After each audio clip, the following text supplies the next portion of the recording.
Newsfirst at 9. Headlines. Good evening and welcome to News at 9. Coming to you live from the Newsfirst centres here in Colombo. I'm Stephanie Lazarus and here are your headlines.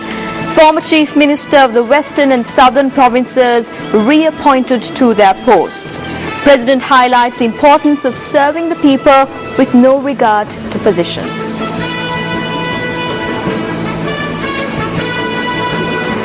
No uniform international opinion amongst the international community on Sri Lanka, a statement from the Foreign Affairs Minister of Singapore. Farmers in Ampara and Polonnaru face difficulties due to the lack of water. 5,790 candidates received A passes in all 9 subjects at the GCE ordinary level examinations of 2013. Over 9,000 failed all subjects. 16 වන විට 102ක් පමණ දක්වා 102ක් එකක් පමණ දක්වා සියලු විෂයන් අසමත් වෙන සංඛ්‍යාව අඩු කරයි. Let's now cross over to our main news desk for a more comprehensive look at these stories. Well, thank you very much, Stephanie Lazarus. Good evening and welcome to Primetime News. I'm Nadim Majid. And I'm Sonali Vanigabadage. We start off first with a look at your local news tonight. The Chief Ministers and Provincial Ministers for the Western and Southern Provincial Councils took oaths before President Mahinda Rajapaksa today. The swearing-in ceremony was held at the Presidential Secretariat this morning. Councillors elected to the Western and Southern Provincial Councils from the United People's Freedom Alliance took oaths before the President today. Prasanna Ranatunga took oaths once again as the Chief Minister of the Western Province. The Chief Minister was also granted the portfolios of Finance and Planning, Law and Order, Land, Education, Local Government and Provincial Administration, Human Resources and Employment, Engineering Services and Information. Udaya Gammampilla took oaths as the Western Province Minister of Agriculture, Agrarian Development, Mine Irrigation, Industry and Environmental Affairs, Culture and Arts. Ranjit Somavansa took oaths as the Western Province Minister of Health and Indigenous Medicine, Probation and Childcare Services and Council Affairs. Upali Kodikara was sworn in as the Minister of Power and Energy, Provincial Roads, Housing and Construction, Water Supply and Drainage, Social Welfare and Urban and Estate Infrastructure. Nimal Lansa was sworn in as the Minister of Transport, Sports and Youth Affairs, Women's Affairs, Food Supply and Distribution, Cooperatives Development, Household Economic Development, Fisheries, Rural Development, Tourism, Investment Promotion Coordination and Animal Production and Development. Furthermore, Shan Vijayalal De Silva took oaths once again as the Chief Minister of the Southern Province. He was also granted the portfolios of Finance and Planning, Law and Order, Local Government, Transport, Health and Indigenous Medicine, Tourism and Engineering Services. Chandima Rasaputra took oaths as the Minister of Education, Land and Land Development, Highways and Information.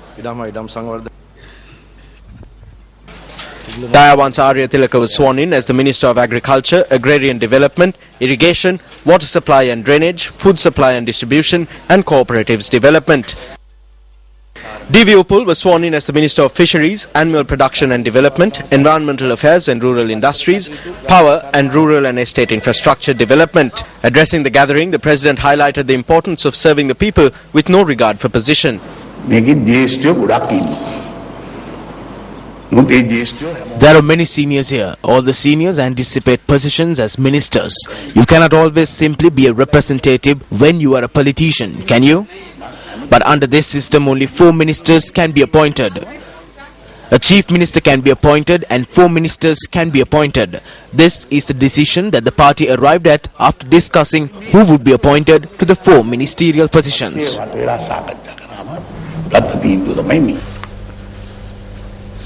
After taking oaths today, ministers and councillors of the Western and Southern Provincial Councils engaged in religious observances and attended several felicitation events.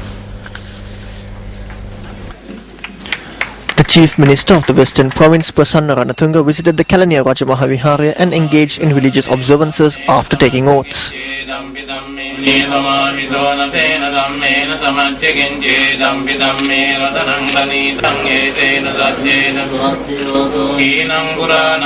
අධ්‍යාපනය ඒ වගේම දහම් පාසල් සඳහා විශේෂ අවධානයක් ඒ වගේම We hope to rejuvenate and continue with the programs we initiated in the recent past with special focus on education, Dhamma schools, women's welfare, the youth of the Western Province, graduates and the public service. ඔහුගේ කාලේ අපි ගෙන ගිය වැඩපිළිවෙල තව තවත් ශක්තිමත් ලෙස ඉදිරියට ගෙන යන්න අපි බලාපොරොත්තු වෙනවා. Meanwhile, Western Provincial Councillor Attorney at Law Susara Dinal visited the Sri Sudarshanarama Purana Vihara in Kiribadgoda and engaged in religious observances, following which he expressed his gratitude to the voters. My next step will be to traverse all areas of the Gampaha district to seek out the dear people of the district who elevated me to this position and work to fulfill their expectations and address their concerns. On to one of our headline stories. The visiting Foreign Affairs Minister of Singapore says there is, quote, no uniform international opinion amongst the international community on Sri Lanka, unquote. Speaking at a media briefing in Colombo today, K. Shanmugam expressed these views. Today, I think it's a bit difficult to say there is uniform international opinion. The members in the Human Rights Council, by a majority, have voted to do a number of things, look at and have a report filed. Take the US, take India, take China. US, some preeminent power in the world. India, your closest neighbor and huge trading partner. In China, your very, very significant economic and trading partner. The US, of course, pushed for the resolution. India abstained. China opposes. So even there, you don't see a certain uniformity of views. So I think the international situation is not, it doesn't give a very clear picture right now. Speaking further, the minister had this to say. You know, there are many facets to the 30-year conflict. You can take many, many facets, and the human tragedy on all sides was immense and tremendous. It's not to be underestimated. And I suppose an outsider might say it needs to be dealt with, there needs to be some closure. But the closure has to be found in a way that is just and equitable, and in a way that is acceptable to the majority of Sri Lankans. Earlier in the day, the Foreign Minister of Singapore visited the Jaffna Peninsula. During the visit, he met with the Chief Minister of the Northern Province, C.V. Vigneswaran. The visiting Singapore Foreign Affairs Minister met with the Governor of the Northern Province, G.A. Chandrasiri, this morning at the Governor's office.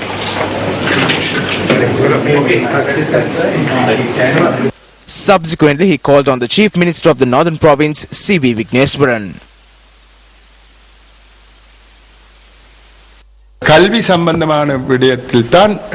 Singapore acts in a very admissible manner in the field of education. They implement their strategies in the education sector extremely well. However, they do not want to discuss about politics. We presented our problems. I informed him about the present situation and the problems we face relating to the provincial councils. He understood our plight.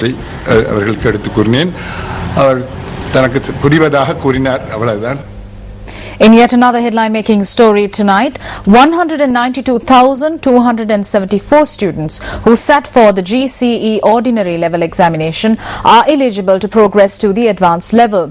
The Ministry of Education says that 184,317 of those candidates who successfully passed the ordinary level examination were school candidates.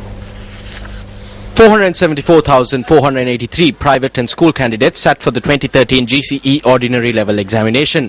5,790 candidates received A passes in all 9 subjects. According to statistics published by the Ministry of Education today, 10,360 candidates failed all subjects. 9,787 of them were school candidates. The Monoragala district has the highest fail rate among school students. 6.16% of students who sat for the 2013 GCE ordinary level examination from the district have failed all subjects. Subject-wise, the highest number of fail grades among school students was for the English language examination. 52.14% of school candidates who sat for the examination have failed the English language examination. 42.77% of school candidates have failed mathematics, while 32.47% have failed science and technology. At a media briefing convened today, the Ministry of Education said that there has been some progress last year in comparison with previous years. 12 years after the examination was initiated in 1977, that is in 1994, the pass rate was 22.51%. By 2013, the pass rate of the O-levels has been increased to 67% as a whole. Through value additions to education, we hope to increase the O-level pass rate to 75% by 2016. We will attempt to do this through training and changes to the process of learning and teaching.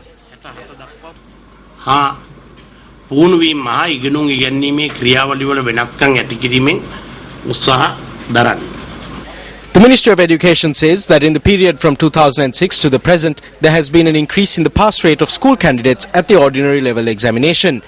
The ministry says that the percentage of candidates who have failed all subjects has declined gradually in the same time frame.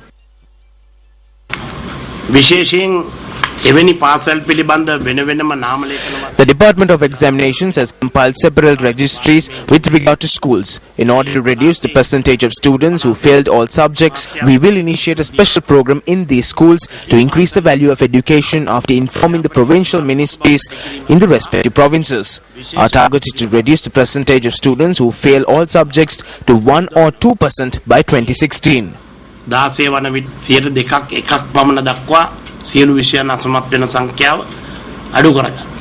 The minister also revealed at this media briefing that the technology stream has gained popularity among students progressing to the advanced levels. The technology stream was introduced for the first time in our history in 250 schools for 13,000 students. Following these results, a large number of students will opt for the technology stream.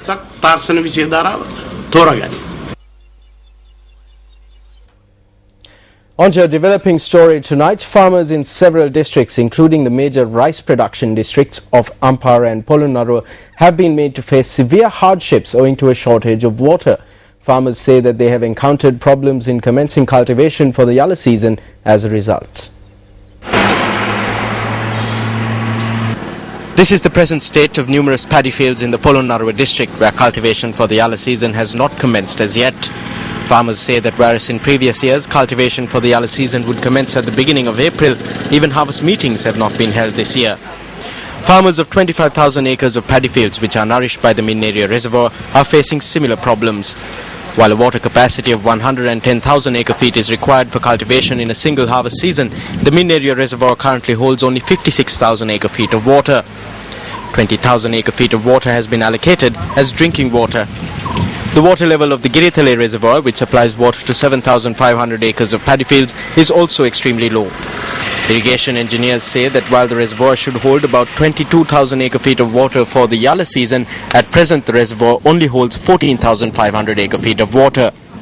Farmers who cultivate 13,500 acres of paddy fields using water from the Kaudula reservoir are facing a similar predicament. Although 104,000 acre feet of water is required for the Yalla season, the reservoir only holds 29,400 acre feet of water at present. In 2012, we cultivated the fields in spite of the danger, and our crops were destroyed even as they were ripening. Floods prevented us from cultivating anything in between seasons, but we are yet to receive any of the relief that was promised. If this continues and the crops are destroyed this time as well, the farming community will be driven to despair. Water for agricultural purposes in the Polonnaruwa district has only been distributed from the Parakrama Samudra for this season. For cultivation in an entire season at the Parakrama Samudra scheme, the reservoir must have about 138,000 acre feet of water. Since there is no water forthcoming from the Elahara reservoir and owing to the lack of rains, water is only being distributed from our reservoir for agricultural purposes. Of the 110,000 acre feet of water in our reservoir, only about 80 to 90,000 acre feet can be used for agricultural purposes. The waters of the Parakrama Samudra will only be enough for 80% of the farmland, and that too until the 15th of July. This is the fate that has befallen several acres of farmland nourished by the DS Senanayaka Samudra in Igniagala. Farmers from 40 settlements under the purview of the Galloya scheme are facing the same predicament. They charge that although the Senanayaka Samudra holds sufficient water, mismanagement has brought them to this pass. Following the 2009 harvest meeting, we were provided water even when the reservoir had less water than it does now. But we have not received water this season. However, people living 50 to 60 kilometers away from the reservoir are receiving water for all their needs, be it to eat, drink or bathe. But we have no water. This situation would have not arisen if there was a proper management of water resources. On the 31st of March, farmers under the Galloya Left Bank project staged a protest opposite the Ampara District Secretariat.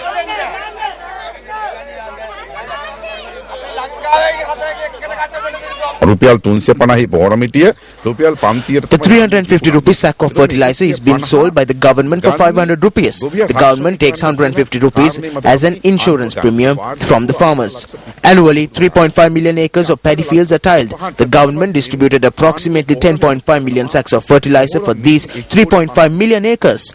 So the amount is 150 times 10.5 million. The government collects approximately 1.575 billion rupees every year from the farmers as an insurance premium. Where is the money? The farmers have no documentation whatsoever to show that they are insured. They have no evidence to prove it. The government can now use this insurance money and initiate a program to recompense the farmers.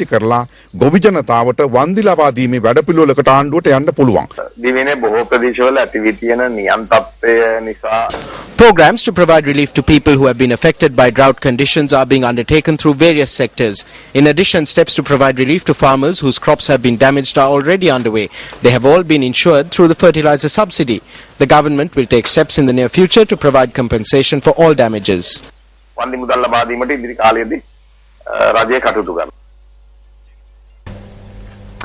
Sri Lanka Cricket today announced that it has decided to offer $1.5 million to the national team players in the event that they win the final of the ongoing ICC World 2020 in Bangladesh. Now, this figure equates to almost 195 million Sri Lankan rupees.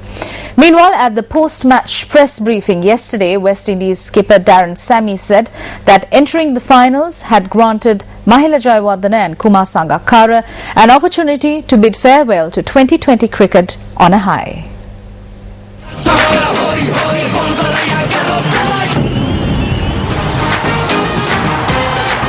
West Indies' reign as ICC World 2020 champions came to a damp end yesterday as they suffered a 27-run defeat via the Duckworth-Lewis method against Sri Lanka in the first semi-final.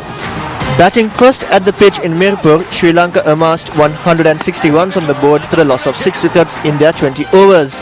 Title holders the West Indies looked strong but could only put on 80 runs for the loss of 4 in 13.5 overs when an almighty storm accompanied by hail hit the Sherway-Bangla National Stadium, wiping out any chance of play in Dhaka. Such was the nature of the downpour, a return to the field never looked likely, meaning the West Indies reluctantly relinquished their grip on the trophy.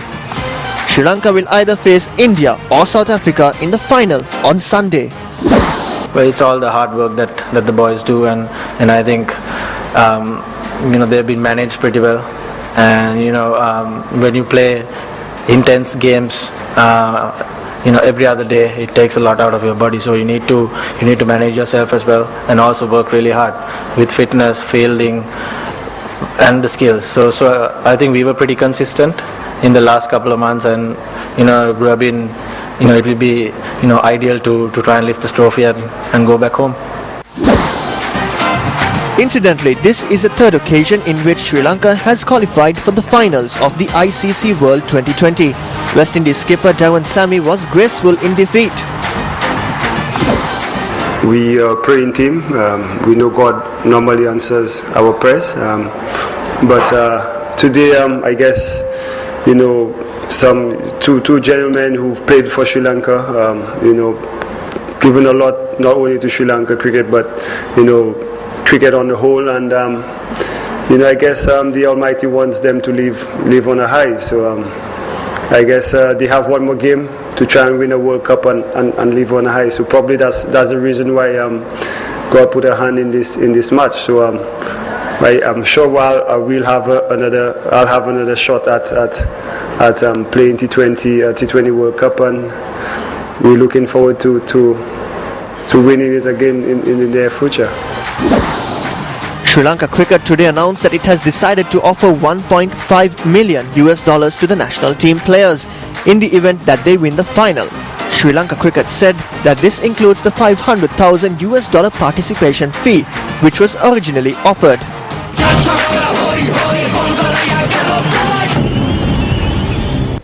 Well, India and South Africa are currently battling it out to reach the finals of the ICC World 2020 and face Sri Lanka.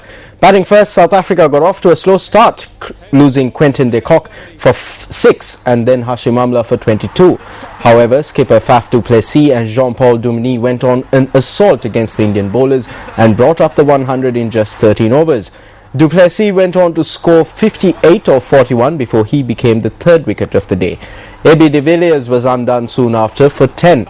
The Proteas posted 172 runs on the board for the loss of 4 in their 20 overs, with J.P. Duminy unbeaten on 45 and David Miller not out on 23.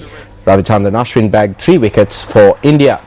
Now chasing 173 runs for the victory and a finals berth a short while ago, India were on 150 runs for the loss of 3 wickets, needing 23 runs off 19 deliveries, with Virat Kohli and Suresh Raina at the crease. Now through the offside. Shifting gears, party activists charged that the leader of the United National Party has failed to hand over responsibility to persons with larger voter bases, even after the conclusion of the recent provincial council polls. Former chairman of the Biyagama Pradeshya Sabha, Amila Ruwan, points out that although there are active members who secured higher number of preferential votes, the party leader had decided to appoint an accomplice to the post of opposition leader of the Western Provincial Council. If you look at the history of the United National Party, persons who had the largest voter bases were given priority in the party. However, in recent times, we were able to witness that those loyal to the leadership and the accomplices of the leader and his henchmen were given priority in the party. It is because of this that the United National Party is suffering defeat. We were hoping that the leader of the party will rectify this mistake at least this time around and continue the journey with persons who will be acclaimed by the people and guide the party to a victorious path. However, when appointing a person to the post of opposition leader of the Western Provincial Council, it was evident that this opportunity was given to the person close to the leader or to his henchmen, rather than to the person who has been acclaimed by the public. These people have been cornered. Consider the Gampar district. Harshana Rajakarna was placed second at the previous provincial council polls. This time around he came first from the opposition. However, to whom did they give the post of opposition leader of the Western Provincial Council, cornering the person who was acclaimed by the people? To their henchmen. You cannot engage on a journey by casting aside the voter base. In other local news, the US Ambassador to Sri Lanka, Michelle J. Sesson, met with the Chief Prelate of the Malwatu chapter of the Siam sect, the Most Venerable Tibbatuawe Sri Sumangala Thera, in Kandy this morning. The ambassador, who met with the Chief Prelate at the Malwatu Mahavihari in Kandy, held discussions with the Chief Prelate for about an hour. And to see me, I really enjoyed the conversation that we last had in June, and was very eager to come up that.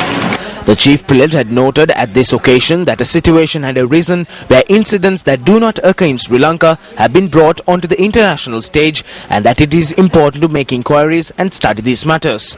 He added that while all communities in Sri Lanka are living and working in harmony, the ambassador could, if she wishes, make inquiries into this firsthand. I came up to Kandy this morning to pay my respects on the Venerable Mahanayaka. I wanted to bring him my good wishes on the part of the U.S. Embassy and the American people. Of course, very soon, next week, will come the Buddhist and Tamil New Year, and I wanted to give my very best wishes to Venerable Mahanayaka for Subha Alud Arudak Veva. And we had a very pleasant conversation and exchanged views. During the rest of the visit here to Kandy, we will be visiting with some of the students that we are supporting with English language teaching assistance. We'll also be meeting with the 6 Ys later today, and tomorrow we'll be attending a cricket tournament that we are sponsoring featuring youth clubs from both Kandy and Jaffna. A seminar on the contributions of late Dr. Gamini Korea to domestic and international policy was held in Colombo last evening. The seminar was organized by the Gamini Korea Foundation together with the Institute of Policy Studies and the Marga Institute. Several prominent intellectuals and former colleagues of the late Dr. Gamini Korea were among those present at the seminar held under the auspices of the Senior Minister of Science and Technology, Professor Tissa Vitaruna. Speaking at the event, Professor Vitaruna commented on Dr. Gamini Korea's achievements as a civil servant. His powerful family connections enabled him to achieve much when the UNP was in power, particularly to promote national planning, culminating in the establishment of the Ministry of Planning and Economic Affairs. Today, when we find that the Ministry of Finance dominates everything in this country, politically included, this was a real achievement in my view. In a world of 7 billion, the rich 1% own 40% of the world's assets. We must also focus on the fact that military expenditure today is 1.75 trillion, which is about 2.5% of global GDP. And there appears to be a conspiracy of silence among most economists talking about military expenditure, particularly in our own country 5 years after the terrorist war ended. Corruption is another aspect of the economy which has to be addressed. On to news from the courts. The Supreme Court issued a determination today that Papiliyane Padmasiri Ranjit Adhikaram has inherited the right to function as the shaman of the Ruhunu Khatargama Mahadevalaya. The court issued its determination after considering an appeal that had been filed by the Basnayaka Nilame of the Ruhunu Khatargama Mahadevalaya, Shashindra Rajapaksa. The determination was issued by a 3-judge bench comprising of Supreme Court Justices Shirani Tilakawardana, Chandra Ekanayaka and Priyasad Dep. Padmasiri Ranjit Adhikaram first filed a case in a district court in 1997 claiming that he had an inherited right to perform rituals at the Ruhunu Khatargama Devalaya and that he had been deprived of this right. Adhikaram had to face 11 court hearings when Yasasiri Kasturi Arachi and Pradeep Nilangadala functioned as the Basnayaka Nilames of the temple before winning the right to conduct rituals at the temple. The final verdict of the court had been that Adhikaram should be allowed to function as shaman at the temple for a period of 1 month every year. However, the Basnayaka Nilames did not align themselves with the court's verdict and filed an appeal. Rejecting this appeal today, the Supreme Court determined that Adhikaram has an inherited right to function as the shaman of the Ruhunu Khatargama Mahadevalaya. Newsfirst U reporters Vijay Singha Valikanda and Uday Kumar Udaykanth from Kurunegala and Batiklo filed these reports on accidents that had taken place in those areas.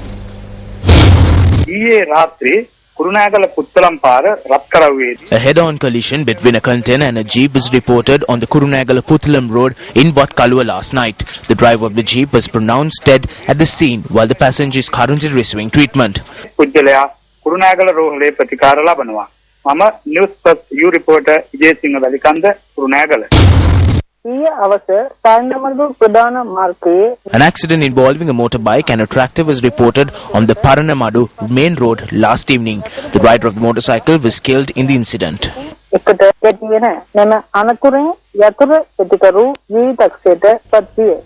Mama Newsfirst U reporter Matakalapu Sita Uday Kumar Udaykanth.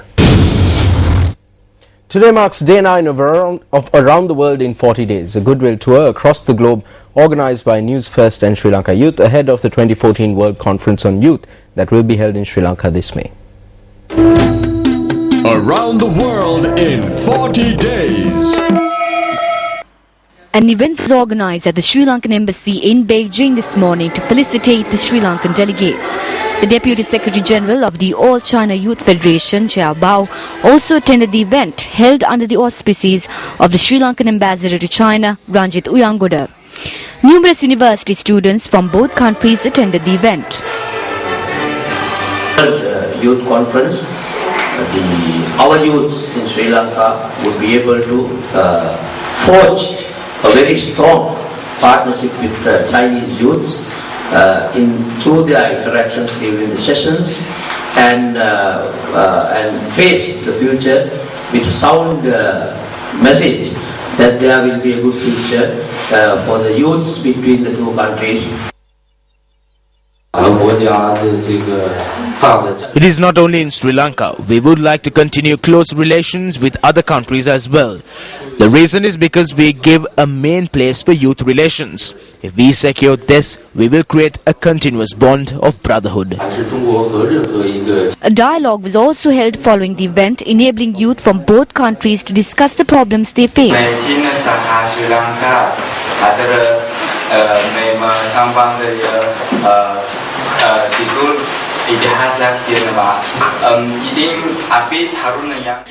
Two Chinese youth who had previously visited Sri Lanka also shared their experiences at this event. Subsequently, the delegates visited the great monument of the people's heroes in Beijing.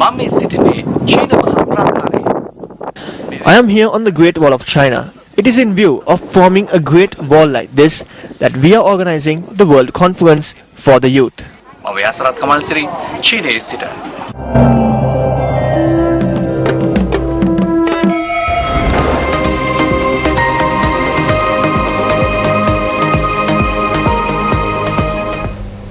The All-Island Samurdhi Development Officers Association charges that 3 months after the establishment of the Divi Naguma Development Department, they are yet to receive even a letter informing them of their integration to the department.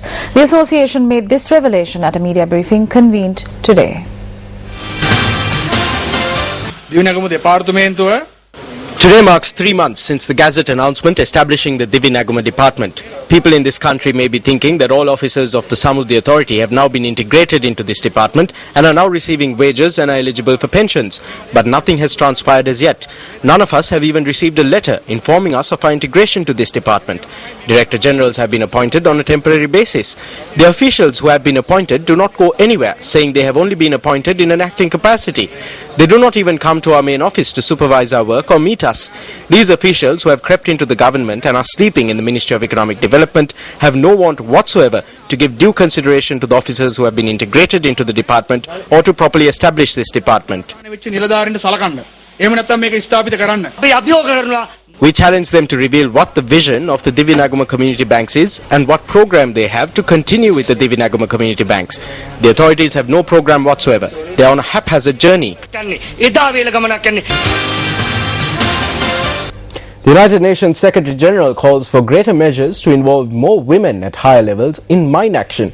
Today, the world marks the International Day of Mine Awareness and Assistance in Mine Action that was declared by the United Nations General Assembly back in 2005.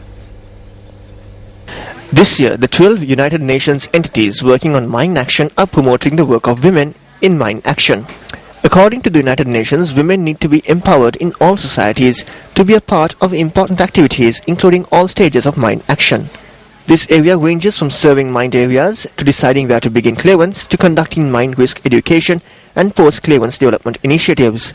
Landmines represent an insidious and persistent danger, mainly to children affected by war. Though the use of landmines have been banned by many countries across the world, governments are now faced with a new challenge to remove these dangerous explosives from their territories, which needs to be done with extreme care. In his message this year, the United Nations Secretary General Ban Ki-moon says that women worldwide are the vital drive to clear landmines and protect against its indiscriminate effect, teaching people how to live safely in contaminated areas, assisting victims, clearing landmines and disposing of explosive ordnance. The Secretary General adds that women can drive progress towards the central goals of mine action, which aims to increase security, rebuild communities, reclaim land, and end the looming fear caused by the explosive remnants of war. Overseas, the South Korean Coast Guard launched rescue operations after a Mongolian-flagged cargo ship with 16 North Korean crew members sank off the southern coast of South Korea. At least 2 crew members died, 3 have been rescued, and a search for the 11 crew members still missing is ongoing. The ship was sailing from the Cheongjin region on North Korea's east coast and was headed for a Chinese port carrying iron ore.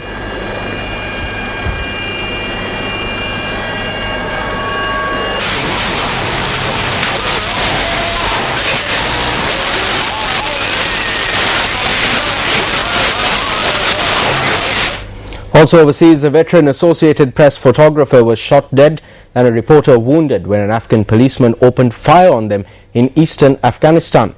The attack took place in Khost on the eve of a presidential election that Taliban insurgents have pledged to disrupt through a campaign of bombings and assassinations. AP said photographer Anya Niedringhaus had been killed and reporter Kathy Gannon wounded while they were sitting in their car. Niedringhaus, an internationally acclaimed German photographer, was killed instantly, according to an AP television freelancer who witnessed the shooting. Canadian reporter Gannon, who is based in Islamabad and has covered war and unrest in Afghanistan for 30 years, was wounded twice and was receiving medical attention. Video of their car outside the hospital in Khost showed a bullet-riddled door and shattered windows. The attacker had surrendered to other police officers and was arrested. The assault on the AAP journalist came just weeks after an Afghan journalist with the French agency AFP was killed alongside 8 other people when Taliban gunmen opened fire inside a luxury hotel in the center of the capital, Kabul. Well, just a quick update for you on that second semi-final between India and South Africa at the World T20. India have won the match, beating South Africa by 6 wickets with 5 balls to spare. With that, we wrap up tonight's edition of Primetime News. I'm Sonali Manikabadugay. Thank you, Sonali, and I'm Nadim Majid. As always, wishing you good night and good luck.